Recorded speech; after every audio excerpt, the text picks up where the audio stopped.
Hello everyone, welcome to my channel Rahela Teaches English. এই ভিডিওর মাঝে আছে I used to, I am used to এর মধ্যে পার্থক্য কিতা?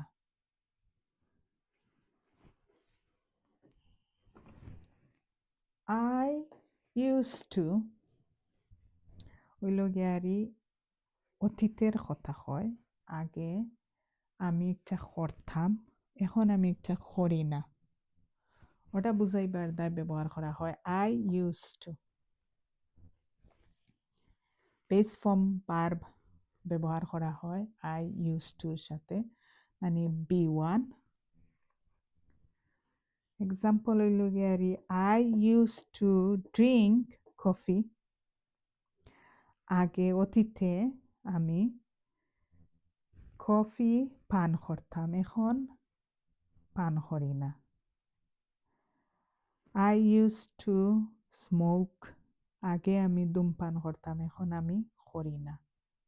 এইভাবে used to র ব্যবহার, অতীতে কিচ্ছু করতাম, এখন করি না। I am used to এটা হইল গিয়ারি বর্তমানের অভ্যাস। বর্তমানে আমি এটা করতে অভ্যস্ত। এটার সাথে নাউন ভার্ব আইএনজি ব্যবহার করা হয় I am used to এর সাথে। Example I am used to playing football। আমি ফুটবল খেলতে অভ্যস্ত।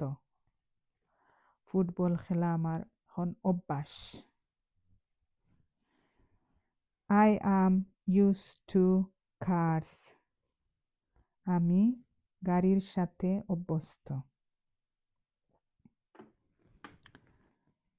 আরো সহজভাবে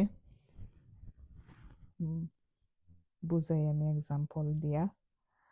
এই যে গ্লাসিস, আমি এখন চশমা পরি, অতীতে আমি চশমা ব্যবহার করতাম না। দেন অতীতে আমি চশমা ব্যবহার করতাম না, এটা হইব নেগেটিভ সেন্টেন্স। দেন ব্যবহার হইব used to। I didn't used to wear glasses। আমি অতীতে গ্লাস ব্যবহার করতাম না, এখন আমি গ্লাস ব্যবহার করি। এটার মাঝে হইব I am used to। I am used to wearing glasses। এখন আমি গ্লাসেস ব্যবহার করি, চশমা ব্যবহার করি, এখন আমার এটা অভ্যস্ত। এই হচ্ছে I am used to and I used to এর ব্যবহার। আশা করি এই ভিডিওর মাধ্যমে ক্লিয়ার হয়ে গেছে I used to and I am used to কিভাবে ব্যবহার করা, আর সেন্টেন্স এক্সাম্পল দিয়া বুঝাইলাম। Like, comment, share with your family and friends, আর বেল আইকন প্রেস কইরা রাখবা, দেন নোটিফিকেশন পাইবা। ভিডিও ছাড়ার সাথে সাথে দেখিলতে পারবা। আর নেক্সট ভিডিও থাকবো উড অ্যান্ড উড বি এর মধ্যে পার্থক্য কিতা। Bye for now.